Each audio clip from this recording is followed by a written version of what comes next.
पत्रकार भाइयों को बताना चाहता हूँ कि मैं किसान का बेटा हूँ। गांव और गरीब की बात करूँगा, खेत और खलिहान की बात करूँगा। हम लोगों ने सरपंच का चुनाव इसलिए लड़ा था कि गांव की सेवा करें,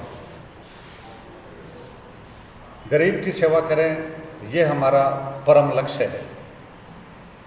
इसके रहते हुए हम लोगों ने 12 जुलाई को करीब 36 सरपंचों ने मिल बैठ करके सर्वसम्मति से चुनाव कराने का निर्णय लिया था, जिसमें सभी सरपंचों को व्हाट्सएप के जरिए भी और टेलीफोनिक रूप से भी सूचना दी गई थी, जिसमें 2 दावेदार थे, मैं और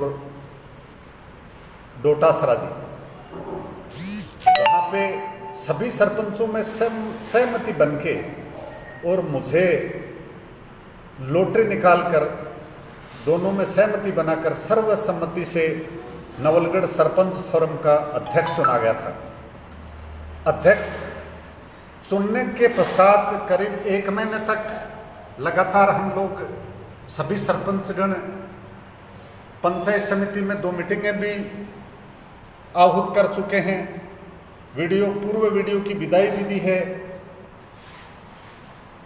सीओ जिला परिषद की अध्यक्षता में भी मीटिंग हुई है। किसी भी सरपंच को कोई ऐतराज नहीं था।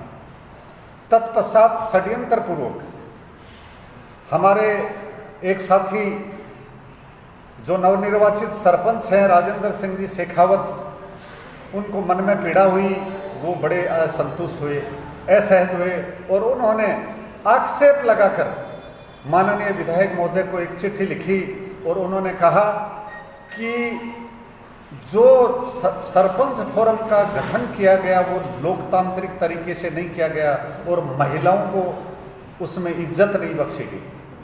तो मैं सभी सरपंच भाइयों को बताना चाहता हूं कि जो चुनाव हुआ उसमें महिला द्वारा लॉटरी निकाल करके और राजेंद्र जी शेखावत के बराबर में, राजेंद्र जी शेखावत ने माला पहन रखी है, उनके बराबर में भी महिलाएं खड़ी थी। चलो, हमें कोई एतराज नहीं है। आज तक सरपंच फोरम में पंचायत राज चुनाव के बाद में कभी 2 फाड़ नहीं हुए। हमारा सर्वसम्मति से अध्यक्ष चुना जाना कुछ भाइयों को रास नहीं आया, तो उन्होंने हमारी एक साथी सरपंच साहिबा को अध्यक्ष पद पे सुशोभित किया, तो हम उसको बहुत बहुत बधाई देना चाहेंगे। चलो, सरपंचों के हित में है, वो भी सरपंचों के हित में और महिलाओं के हित में काम करती रहेगी। और हमारी यूनियन के भाई, मैंने नवनिर्वाचित अध्यक्ष चुनने के बाद में ना तो इस्तीफा दिया, ना मेरी कोई कार्यकारिणी ने इस्तीफा दिया है। ये मेरी यूनियन है। मैं मेरे जो सरपंचगण साथीगण हैं उनके हितों के लिए, गांव और गरीब की जनता के लिए, किसान के लिए जो लड़ाई है मैं सतत जारी रखूंगा। रही बात हमारे साथी राजेंद्र सिंह शेखावत के इस्तीफा देने के पश्चात जो उपाध्यक्ष पद खाली हुआ है, उस पे शीघ्र ही हमारी कार्यकारिणी के तहत विचार विमर्श करके नया शीघ्र ही उपाध्यक्ष नियुक्त कर दिया जाएगा। और पंचायत समिति में हमारा सरपंच फोरम काम करेगा, सरपंचों के हित में भी काम करेगा, गरीब जनता के लिए भी काम करेगा, किसानों की लड़ाई भी लड़ेंगे और भारत जो बढ़ी हुई बिजली दरें हैं उनके लिए भी हम लड़ाई लड़ेंगे।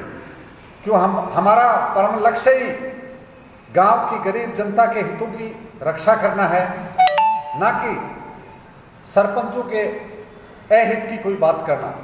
हमें बड़ी खुशी है कि नवलगढ़ पंचायत समिति में 2 सरपंच फोरम काम कर रही है। इससे बड़ा नवलगढ़ का सौभाग्य और नहीं हो सकता।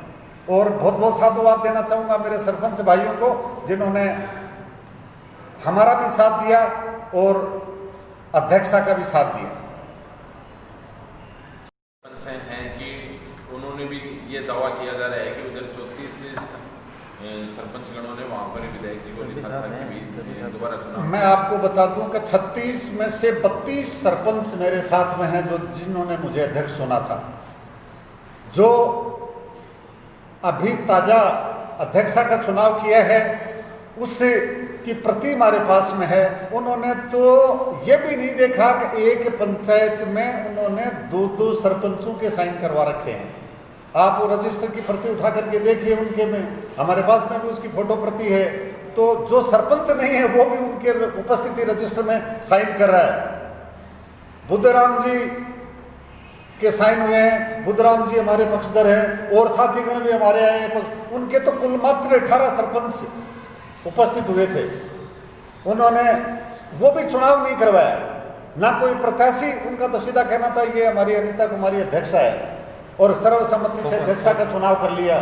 तो मैं तो बड़ी खुशी की बात है कि हमारी एक बहन और नवलगढ़ पंचायत समिति में अध्यक्ष के रूप में काम करेगी, अच्छा है। वो उनकी यूनियन है, ये हमारी यूनियन है, हम हमारी यूनियन के लिए काम करते रहेंगे। आपके साथ में 32 सरपंच हैं, तो क्या इस कार्यकारिणी में भी ऐसे लोग शामिल किए हैं? भी कार्यकारिणी की गठन भी हुआ है, उनकी भी कार्यकारिणी का गठन हुआ है, तो उनकी कार्यकारिणी के आपके भी नहीं, हमारे लोग उस कार्यकारिणी, आपके लोग, आपकी कार्यकारिणी के कुछ लोग हैं हुए इस मीटिंग में? नहीं, वो सरपंच देखो सदस्य होते हैं, कार्यकारिणी में हम सदस्य बनाते हैं, तो वो सदस्य कुछ हमारी में भी थे, कुछ सदस्य उनके भी। जैसे उन्होंने नाम लिख लिया तो मैं ये तो किसी पे आक्षेप नहीं लगाना चाहता भाई सरपंच भाई, मैं कह रहा हूँ कि कुछ करने के लिए एक चिंगारी काफी है। हमारे तो 5 सरपंच हों, मैं ये नहीं कहता कि सारे नवलगढ़ विधानसभा के सारे सरपंच हमारे हैं। जिन सरपंचों की आस्था हम में है उनके हितों के लिए हम काम करते रहेंगे।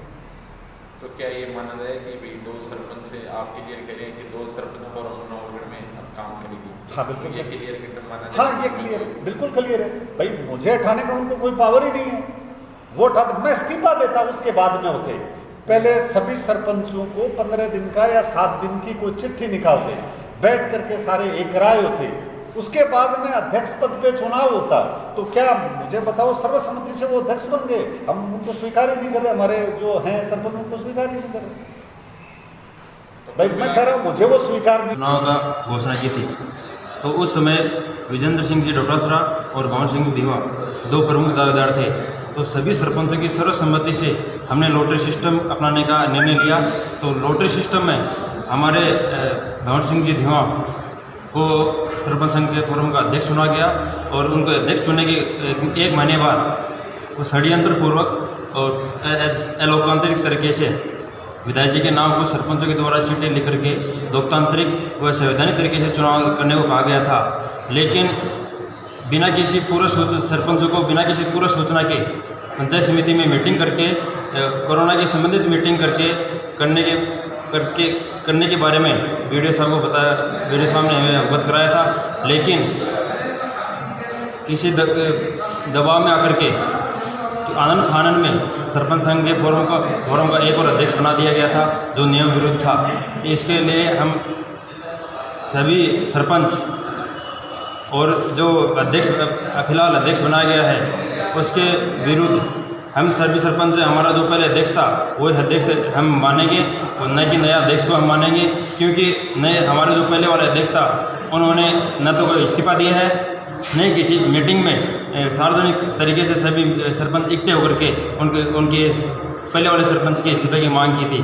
तो अगर सभी सरपंचों की मीटिंग एक जगह करके अगर भंवर सिंह धीमा के इस्तीफे की मांग करते तो क्या पता भंवर सिंह धीमा हमें इस्तीफा दे सकते थे और हम दूसरे को अध्यक्ष बना सकते थे। लेकिन तानाशाही और दादागिरी और किसी के दबाव में आकर के जो नया अध्यक्ष बनाया गया है हम उसको कतई बर्दाश्त नहीं करेंगे, हम उसे कभी नहीं मानेंगे। जो हमारा जो पहले वाला अध्यक्ष था वही हमारा अध्यक्ष रहेगा। धन्यवाद।